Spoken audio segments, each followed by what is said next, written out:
Okay. Hey, welcome to Improv FAQ at Length. This is a series where we have longer conversations about topics about improv that have lots of questions surrounding them. And in this episode, Bob and I are going to do a little bit of a Q&A or a grab bag of different questions because when we started doing this, Bob, you reached out to a handful of improvisers. And I just got a big grab bag of people I've interacted with at the theater, and just students I've had along the way, or just people who I know I've had interesting conversations with. Not everybody. I just did like a small group, So if I didn't reach out to you, don't take it personal. I was just we just kind of threw it out there. I did that. And so we got a little bit of a survey response from a group of contributors here for questions that they would like to hear shop talk about improv, or really anything at all in the improv world. That some good questions, and we got some really great ones from our group and from here. a various amount of experience too. So I got some people who just started, some people who've been doing it for a while, some friends we met at different festivals. So there's regional differences. So I tried to mix it up. Yeah, and I recognize a good amount of the people in here, and it looks like a really great group to shoot some questions around with. So we're going to just start at the top of the responses that we got in this message thread and start answering these questions and see what comes of it. So hopefully that'll be a useful, helpful way to get through questions that are out there. And the first one is from Malin, who I remember from the teen classes at Go Comedy, and teen class, yeah. Happy to see that she's still involved in the improv community and still doing it. She's great. We've known her since the thespian festivals. Like when we used to go out, she's been improvising before she was allowed to take the official classes and stuff. Because that was that's a high school festival of it's like a conference, right? Of like all these theater programs in the state of Michigan that come together, and okay, that's very cool. Okay, so Malin asks you a question specifically, Bob, which I'm also I love hearing about. Your time at Second City, Detroit. What was your favorite part about it? And do you ever wish it was still around? And I just, I'm also really curious about this because I must have just missed the boat. So before you crack into the answer from a personal level there, can you remind us, what were the years that it ran? 93 to 2008? Yeah, about 2000. I don't know when it started off the top of my head, but I know around 2008. We're 2007. It was winding down. Then 2000, I believe, around 2008, it closed down. I started in 2006, towards the end of 2006, maybe into 2008. Okay, so you were part of the last couple of years there. Yeah. I was one of the first classes to start when they came to Novi. They used to be in downtown Detroit, and then I've heard several different stories on why it closed and why it got located. But my understanding is, so Mike Ilitch and that family used to own all the property down there. They're the franchise that owns Little Caesars, the family that owns Little Caesars, and I think they do they own Red Wings hockey. So when they built Hockey Town, that building, they had that theater connected to it, and that was Second City, or the Second City's main stage. When they started building, I think the arenas and the Tigers. I think they do something with the Tigers as well. So when they started building the new Tiger Stadium, they decided to not continue their. I think you have to lease the Second City. As far as I know, the lease changed hands, or the lease agreement changed, and it just wasn't feasible or reasonable for Second City for whatever reason, and so they moved from downtown Detroit to the downtown Novi area. I believe the guy who was the manager of the building before it became Hockey Town was friends with the Illages some way, and he negotiated that. So he took that contract, brought it to, to the suburbs, and started Second City. Okay. So that's As what I far know that's about the it. legend. You asked 3 different people, and Yeah. and where I'm talking about people who are involved, like, you ask Quentin or PJ, or everybody has their own explanation. So okay. So then, yeah. but it closed, and you got to take classes, be involved in the Second City program and community Yes. for a couple of years.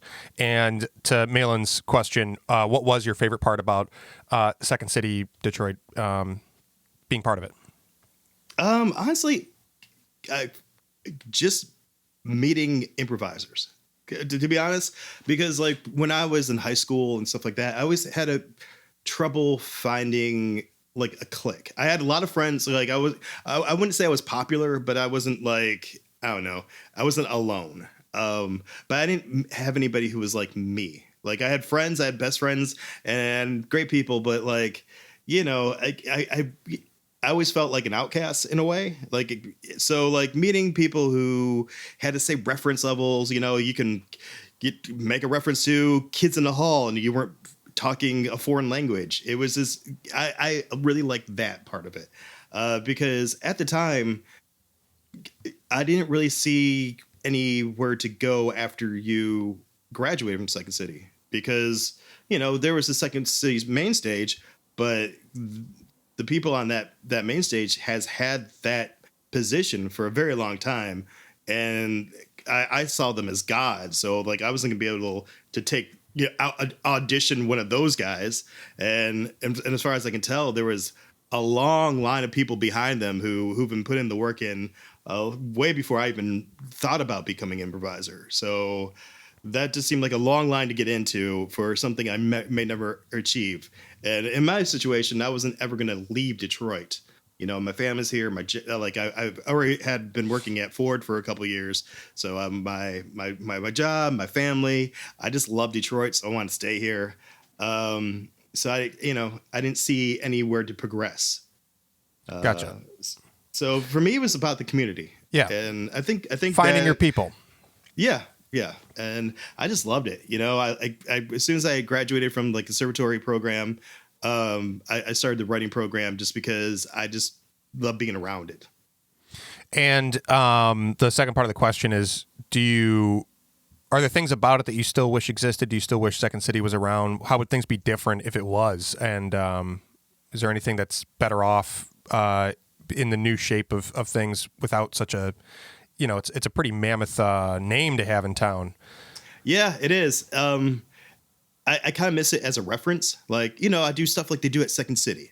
And people still know it, but I think it hits a little bit harder when we actually have a building with the name on it in our city. And they're just, I don't know, there's just resources that Second City provides as far as like an academy, because they have such a great archive and, such a great history. I'm really proud of, being a graduate from it. That being said, I really like where Detroit is now as a community. So like to me, it's not a here or there thing. Like I would like it just to have it, but unfortunately we don't. But I love where we're at now. We have 3 really great theaters who do unique things and so much opportunity for stage time, which it was something that was rare when I was coming up, almost to a fault. Like honestly, the only thing I wish there was more of a, I don't know, more of an appreciation of the stage time people get. Because I think a lot of improvisers who are improvising now never had that feeling of, oh, this is huge. I finally get on the stage. I better make the most of it. Yeah. And that, yeah. That's the catch-22. I don't know. That's probably not the right term for it, but like No, that's the pendulum, right? Is that like Yeah. the more stage time that exists for however long, you can't like. I don't know what I'm trying to say. It's just so hard to find the right balance of people who appreciate ample stage time. but in order to get anybody to appreciate it, you have to take it away. Yeah, Right? well, I look at like a measurement of this is like so around town we have bits, we have Colony Fest. Pointless has this. I like it. The no competition rule, which Okay. I think is kind of great. But I also see like what competition does for the community. So like Itty Bits is the one I'm most familiar with. So or Bits, where it's a gauntlet or a tournament Bracket type style tournament. bracket style tournament.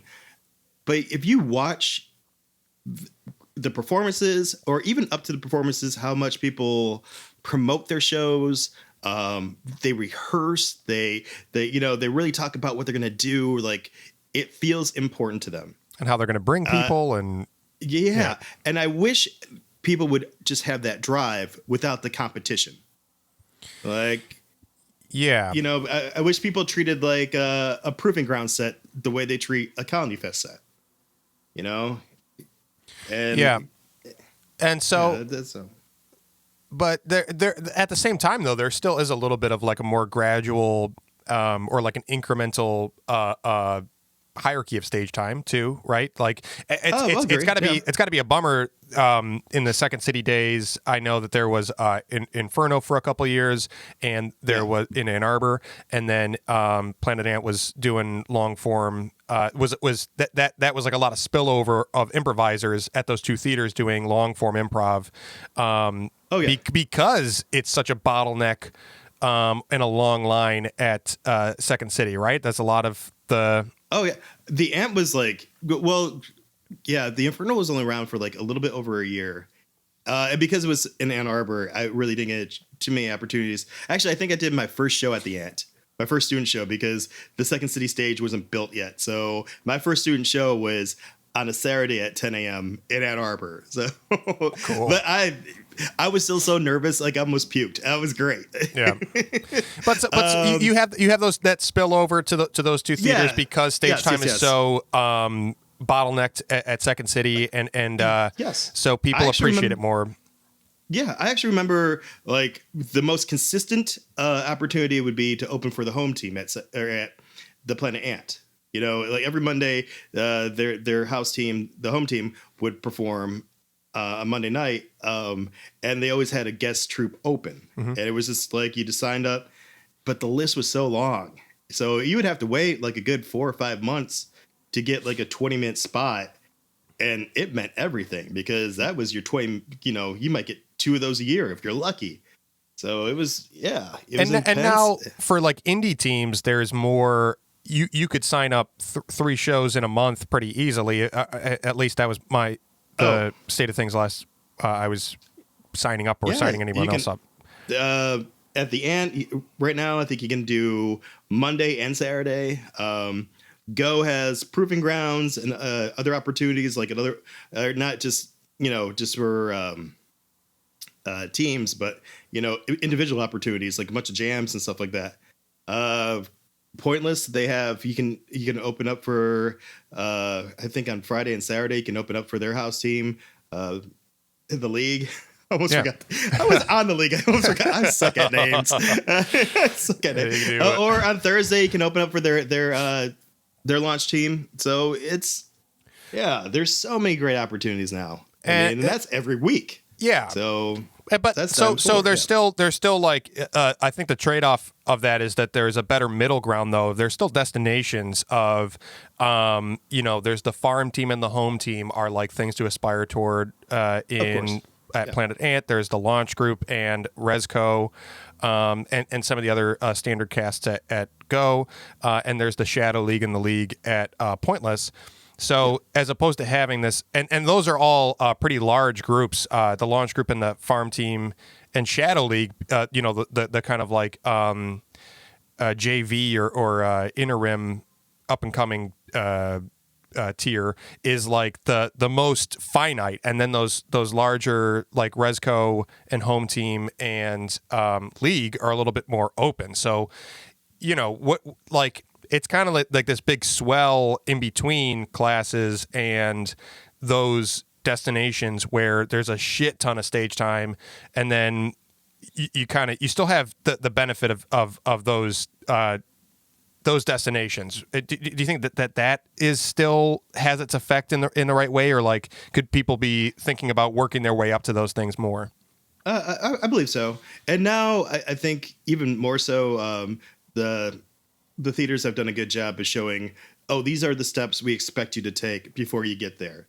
Before it kind of felt like a hodgepodge thing, like because you would see like some, and it was, some people deserve, like some people are just naturally talented and have great stage presence and just deserve to get a push faster, and some people have to put in the work. I mean, I've never been in charge of any of that, so I don't know. It's just my observation. Sure. But yeah, okay. So that would be just people appreciating stage time in general would be something that was different in the Second City days. Overall, yes, yeah.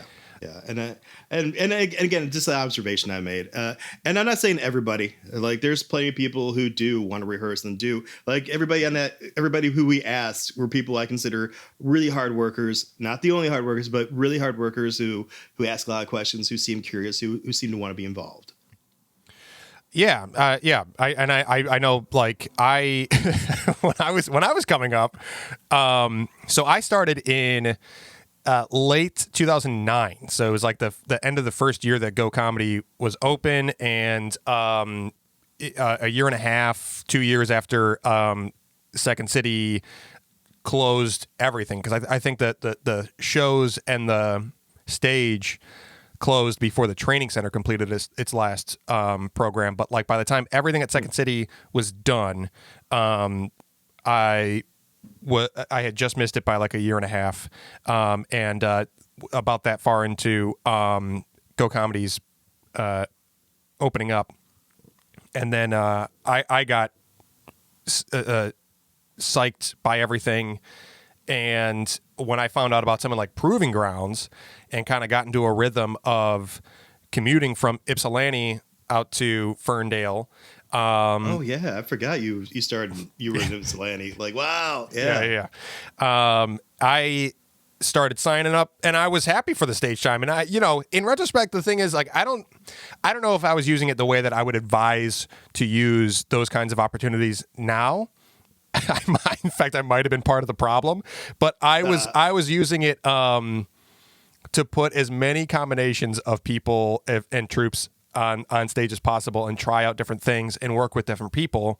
And then I had one or two troupes at any given moment that I was trying to do rehearsals and regular shows with. But I was like, you could sign up for this all the time. So like the wealth of stage time, which didn't make me, I don't know if it made me appreciate it more, but I was certainly very excited about it. See, I kind of like that, just because from what I remember, you always went up there with a goal. Yeah. So like, I would appreciate that more than like, well, we're not doing anything on Tuesday. We'll allow them the honor of having us. Sure. Like, there's a huge difference. Yeah. Or just in general, like, I think there wasn't a ton of rehearsal culture in the community when I got started, and I even for trying with a couple of the teams that I started working with, it wasn't long before I gave up on it and just started looking to steady things out on stage with more stage time. Because it's difficult, and I think it's in a better spot now as far as I know, and you can tell me if I'm wrong, but there's more student troupes and more teams that are veteran players that are making an effort to have structured rehearsals and coaches and get some. I think we are getting there. Okay. I do, and I think a big part of that was. I forgot how it came up, but I think a lot of people have heard the story of like Eye Candy, which was PJ, Chris D'Angelo, Tim Robinson, Adam. Oh God, what was the other guy's name? Adam Peacock. Wait. Peacock, yeah. And then there's two Tims. Tim Robinson and Tim McKendrick. McKendrick. Yeah, thank you. Yeah, McKendrick. and before like so they were like one of the few long form house teams at the Inferno, and before they even started, I think they had a couple months before the Inferno had opened officially, so they got the gig, and PJ said that it's rehearsed all the time. Yeah, they for like wanted 6 months before they even did their first show. Yeah. Yeah, and I think that story has gotten around a little bit more, and also like now more than before, I think, because it seemed like at the beginning of Go, we got a bunch of people, like there was a faster rotation of who was hit there, and then they would move or go somewhere, or things happen. Now it's pretty much settled down. We're still getting new people, but there's people who've been there for 4 or 5 years now, and I think the next step, after you come out of training, you start getting stage time is, okay, I think I've pushed myself as far as I can. I need other people to help push me. Like I don't know where any of the hidden doors are. Someone's got to show me one, and then I can explore that. Yeah. So yeah. What Pete was talking about, like he's got a group of like a really crazy kick-ass veteran team who wants to learn the Herald because it's like a form that really isn't taught around here. So yeah, and it sounded like they were having rehearsal goals first and then show goals second. And even like, so just to kind of my maybe this will be, maybe we intended to answer a bunch of questions, but maybe we'll just kind of let this unravel into a question of incentive and rehearsal and building your own developmental path as a troupe. And I heard about I had known about Eye Candy rehearsing 6 months before they did their first show. It's something that when I would talk to PJ about it, I'd go to him for advice on trying to get troops together, like what I should be doing next and stuff. And that was something that he would bring up pretty often is like, look, in a perfect world, there's troops that are doing that because that really made us appreciate or work on our chemistry, get the kinks out first, and then really look forward to the shows that we were doing. When you're rehearsing more than you're doing shows, the shows, for better or worse, kind of get put on a pedestal. There's more stakes, and that can have some really positive effects. Can have some negative ones too, but assuming that you find ways to do depending it right, on how you handle pressure. Yeah, exactly. But I had also discovered teams like JTS Brown and Jazz Freddy in Chicago, who are legends of that community, and their thing was that they did rehearsals 3 times a week for 6 months.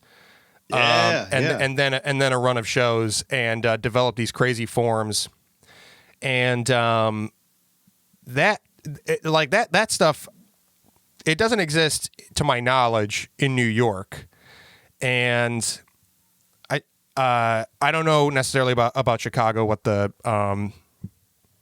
lay of the land is for rehearsals and developing shows there, nor in LA or really anywhere else besides Detroit and New York, but that's very exciting to me, the idea that a group of very talented players would get together and want to rehearse that much for that long first and develop a show that leaves its mark on the community and becomes a legendary status because of it. And I wish that being in New York, the rehearsal culture is like everybody rehearses, especially the house teams, is standard, even if it's like once a month. Most people want to, but it's still a battle to get everyone there. And even my thing with I'm very used to not rehearsing and just accepting that because I come from the Detroit community. And when I got to New York, I assumed that like there would be more people who were doing rehearsals and stuff. And there is, but I got to a point again where I was like, let's not rehearse because in order to have really valuable rehearsals, it requires either have to have high attendance or high frequency, because if you have 100% attendance twice a month, that's better than half attendance once a week. Agreed. And if you have a group that's like 12 or 15 people large, and you can rehearse once a week and you're missing like 4 or 5 people, it's not that big a deal either because it's such a large group and whatever. So you can kind of balance things out. But like for the most part, it's teams out here that are like 6 to maybe 9 people in size and half attended rehearsals, and at most you're gunning for once a week, which is a lot. I'm not downplaying that is a lot of regularity for any troupe to commit to, but it just is so frustrating when it is hardly ever full attendance, and most of the time about half. Yeah, because let's talk about why do we rehearse? We're not rehearsing to learn how to improvise. We're learning how to improvise together. Mm-hmm. So if we're not all together, the people who did make the effort to get out there, and I understand there's work and babies and life that happens. I'm not talking about occasionally missing it because something popped up. I'm talking about the people who frequently miss. I mean, if our goal is to rehearse together so to get a shorthand or just to learn or you get to a point when you're in a troupe where you almost plateau because we've all pushed each other as far as we can go, and in rehearsal, this is when we should push each other farther. As a committee, because it's art by committee. What can we do to make this different? We do this thing good, but what else can we do with it? Yeah, because after a while, it feels stale, even to an audience member who hasn't seen it before. It might feel stale because you're not throwing as much energy into it because it's no longer interesting to you, and that's important as a performer. Yeah. And it's funny. I might end up rambling a little bit here, so feel free to poke holes in the circles that I'm about to talk in. So it's interesting to me. I've thought a lot about this. In order to get people, what you're talking about is being curious in the art for the art's sake. And there have been times when I thought that like,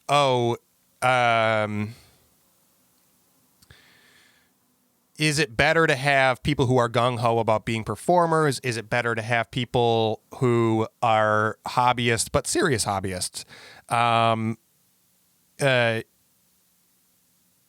And I'm like, even in New York, I'm like, I feel like it's actually sometimes to the detriment of the makeup of a group to have people who are gunning for the career, because many of those people are not really interested in improv for improv's sakes. They're interested in it as a means to an end, and a way to stay involved in the community, and to stay sharp and stay exposed and stay generate material, whatever it is. But it's that like secondary goal to the individual career path. And being here, I'm like, man, if I were going to start a troupe right now, I'd be looking for people who have a 9 to 5 and love improv, and don't want to be actors or go out on auditions. I'd be looking for 9 to 5ers who are like, I can rehearse in the evenings and on Saturdays, and this is my greatest joy outside of my work life, because it's more likely for those people to pour everything that they have into the craft, just out of curiosity and to challenge themselves as this complementary hobby of theirs. Whereas you get people who are wanting more ambitious, and it's like any little opportunity that comes by is like improv's taking the second priority too. I agree. I think me personally, what I look for is someone who's curious. In the means of, okay, somebody in the troupe suggesting something, and it might sound like a horrible idea, but what if it isn't? And let's explore this rather than. I hate being in a room and someone brings up something and we just all take a shit on it. Yeah, like that is not a yes and at all. Like if we're and it kind of hurts the trust of the troupe, because that person, whoever gave out the idea initially, might have an idea on stage and like have a flashback of, oh, well, last time I threw something out there that I thought was amazing, everybody just took a shit on it. So like I want to work with people who want to push and want to like, all right, this is a road not traveled for a reason. Let's see what happens when we travel it. Yeah. I think we talked about a little bit that there, like the thing I've been interested in exploring now is not so much content, but the actual creation of content. Yeah, like us as improvisers, like, hopefully the content's entertaining, because not everybody who's going into that theater is an improviser and can't see all the strings. But for us, it's like, what are we doing to create it? What kind of new way of storytelling are we using on stage that maybe hasn't been either seen here or is new to us? Yeah. And I want to explore that. You talked about, I can't remember what conversation this came up in, but you were talking about how watching Natalie paint. And I flagged that in my head. I was like, it's fun. It's a funny example because I think you're right. It's a good example that is interesting, especially if you're curious about the person who's doing it too. But then I was like, you know what? That what kind of emphasizes that point, that it can be interesting to watch the process of other art forms, where improv is generally unique in that it's like, oh, the entertainment is the process. I see so many videos on Facebook that are like that fast forward process of like, how to do like spray paint art, or pottery, or, these arts and crafts things. And improv you can do in a matter of 20 minutes or an hour or whatever. And some of those videos are like 15 minutes long, just to watch like the development of like a wall mural or something. But if it didn't take days or weeks or even months to create fine art projects, maybe it would be something that we watched more often. Yeah. Well, I would even offer this up. Like, I do the YouTube channel with all those improv videos, the live ones. It's always a lot more interesting to watch it live than watch it being created there in front of you than to watch it on YouTube. Yeah, to watch it in real time. Yeah. So, so the other thing, I just circling back to my diatribe about the elements needed to have a troupe that rehearses for the curiosity of the art. Yeah, I think that because what you're looking for is people whose ambitions are not in conflict with the art for the art's sake. There's I think more likelihood of that happening in some of the burgeoning communities that are not the New York and L.A., even Chicago. Maybe. Jimmy Carrane, I think, or TJ Jagodowski maybe pointed this out, which is that like in New York and LA, improvisers do improv so that they never have to do improv again, and in Chicago, improvisers do improv so that they can do improv for the rest of their life. Yes, yeah. I think that is a TJ thing. I've heard that before. But so I think that Chicago, as much as it's really become this hallowed ground of improv and more of a destination just for that fact alone. It still has that integrity. I think for the core of the community, and I think that's true of like Detroit and places like Portland, where there's like 7 improv theaters.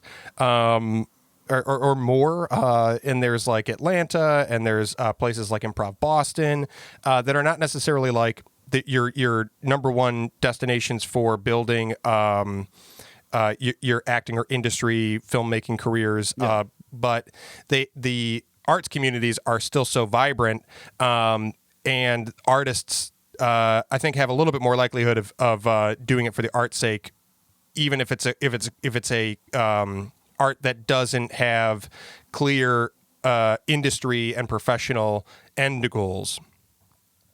No, I agree, because and I'm just talking my experience in Detroit is not so cutthroat. From what I've heard from other, like the cities like LA and New York, where there's industry built around, like, I hopefully if I get into acting more, and maybe comedic acting, I can get my role on a sitcom or something. There's none of that around here. So I think, if you're sticking to it more than a year or so, then you really enjoy it for the sake of making art. So that takes it should take, I feel like it should take a lot of the pressure off. Yeah, I agree. I think that, and whatever. There's communities that have theater rivalries or bad blood. That has nothing to do with industry or anything. Yeah, and they invent their own. And there are people everywhere in every community to some degree that are there's film industry and whatever acting opportunity everywhere. So you just have both in very radical extremes. So for Detroit though, it tends to be less. You use the word cutthroat, and another thing that was surprising coming to New York is that it's not that it's cutthroat. It's just that the volume is so ridiculously high. People aren't like stabbing each other's backs or it's not rough or hard to like. I was just like really encouraged, as I always have been, anytime that a improv community visits Detroit, or anytime I got the chance to visit a away improv community, that the improv constant is that it's inviting and accessible and supportive, and that is still true in New York, in my experience, and I assume for Chicago and LA, based on my limited secondhand knowledge from friends, but like it's just that's a great point. It's not, So it's not like that's the animosity isn't necessarily what's higher. I did, but Gangs of New York twist on that statement. I agree, because that's an excellent point. Because anybody who's ever came out from LA to hang out here, I've never got that vibe of or New York or anything like that. Yeah. I think that's a great thing about festivals too. Like, we do have, and I was just guilty of it, like preconceived notions of what it might be like at other cities based on like, movies and such, ridiculous, not fact-based stories. But then you get it's such a great community to be in. Like we were talking about earlier, like, oh, this is a person from another region who's a lot like me, just because we do this thing, or we don't have to have the same point of view, but at least on this one thing we can agree it's fun. Yeah. Ugh. So I think this might be another ramble. I don't know if I've stopped rambling since the beginning of this, but you have these different types of people with different types of goals, and again, they get more extreme in the variety with the higher volume of a place like New York. So it's like there's people who are like, I want to do improv to be the best improviser, and I want to be as good as I can be at improv, and I want to create some crazy new form that really challenges and excites me. And then there's people who are like, I don't care what we do. I like being here because I like being around you guys, and my job's kind of a drag. And there's people who are like, look, I love improv, but I am trying to network here. So, you know, and if an opportunity comes up for me to be at doing a show instead of rehearsing, or doing an audition for a paid job instead of rehearsing, then those become in conflict. And those are three archetypes that I think are on every team, almost every team, and are in conflict with each other a lot of the time, because, you know, they're just different goals to different with different intensities about rehearsing improv. I love me, I love us, I love you, but I have to eat. Yeah. Totally, yeah. But so the thing this is maybe what I'm getting at is that, like, the thing that is tough about that is the combination of goals being in conflict with each other, and yet there's still the rehearsal that's happening, just not everyone's there, and there's a little bit of a difference where in Detroit, in my experience, that was still happening with rehearsals, but it's almost more like, because the people who are involved and willing to rehearse are involved and willing to rehearse with everything, and so people get really spread thin, and are like, oh, I can't do this because I got shows, and then I got rehearsals, and then I got a writer's meeting, and then I got whatever, like too many things, too many commitments, more so than different goals. Maybe that's what I'm saying. I guess we were talking about how incentive drives the desire to rehearse, right? To really work toward the next show or the next accomplishment. And it's almost like people are rehearsing by default here, and it falls apart. Whereas people aren't always rehearsing by default in Detroit, and there's like the small handful of people who are doing like everything. I don't know how often it is that people are. One to one. Like how rare is that you get one person who's gung ho about doing one thing, as opposed to one person who's gung ho about doing 10 things and can't do any one of them. Right. Yeah, well, going back to community, like, I think that's part of the thing too. Like, so we talked about around here, it's getting to the point where people have been around for 3 to 5 years, but it's been the same group. So, you know, there's that thing too where, God, I'm trying to think of how to break this down, but I think about those troupes, I guess, that, you know, you have two different troupe names, but the only difference in between the two troupes is whether or not one person is playing with them.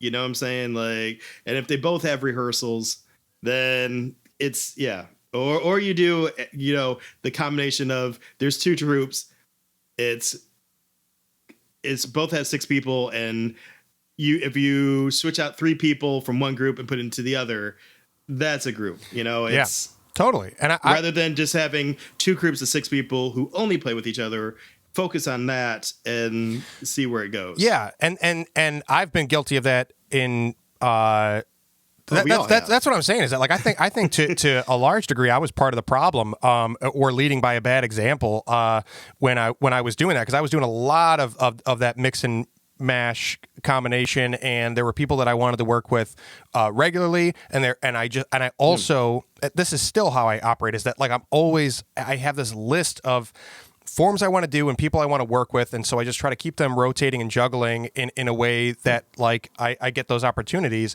and so I was doing a lot of that, but I think a big part of the reason that that was my outlet, or my way of doing things, is because I wasn't aware of doing things a different way with a rehearsal culture, and I had to learn that through the experience of all that juggling and mix and match. And I think that for some people, you just kind of are like, well, I'm not rehearsing enough to like satisfy the amount of desire that I have to do this. So the only way for me to really get that is to be doing as many shows and taking as many opportunities as possible. But what if? But if you can balance that out, I mean, there's nothing wrong with that, because the other thing I see, like, okay, you know, going back to that, having 6 people and only rehearsing with them, all 6 people have to be committed. Yeah. You know, and I find a lot of time it's one person trying to herd cats all, or what are the, you know, herd cats in all the time, you know, like, hey guys, I talked to our coach, we're going to do it this time. And then the other 5 complain. So it's hard finding those 6 people who take care of all those needs and are also committed. You know, it's just, that's part of the problem. Yeah. And it's, you know, this is purely coincidental, but I realized that I'm wearing my Elastic Time Cannon T-shirt. But because I was thinking that like the most likely time for it to happen is something like Launch Group, Farm Team, Shadow League. Yeah. Because it's an auditioned opportunity.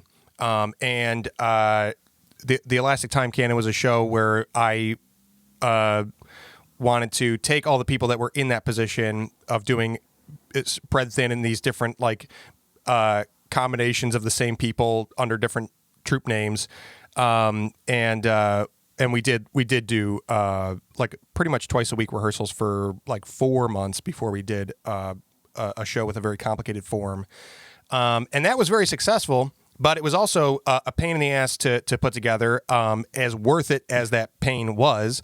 And also, I had to. I invited people who weren't going to be, you know, because of vacation or just work schedule or uncertainty of being able to do the commitment. I really, really wanted it to work with that.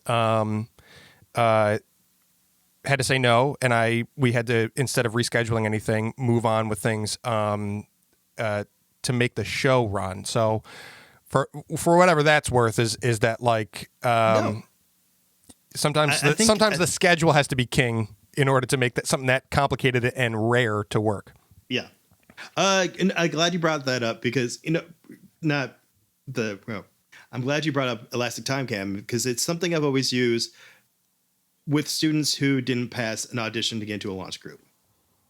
Because again, going back to what we were talking before, people do put an amount of weight on getting this opportunity, which is an opportunity you can also create for yourself. Yes. You know, getting onto a launch group is a great opportunity. We both were part of launch groups, and they're fine. They were fantastic. I loved every minute. I loved having the consistent performance and the consistent rehearsal and getting to know those guys. It was one of the best times of my life, without a doubt. But you can also create that for yourself, and I don't see people seeing that for themselves. You know, you can find a coach, come up with something totally unique, and really just dive into it. And if you really do it right, it's like, I'm speaking just for around here. Yeah. Like what theater wouldn't take that? Especially with all those, you know, those performance opportunities we talked about before. You can create your own launch group with your own people that you chose because you want to work with them. Get a coach that you chose. Like in some aspects, it's actually better than a launch group because you know, you a la carted it yourself, you know? Yeah. A la carted it is a word. A la carted it. Yeah, you a la carted it. Yeah. Yeah. That, my advice to people, I remember, you know, I would be coaching troops, and when auditions for launch groups would come around,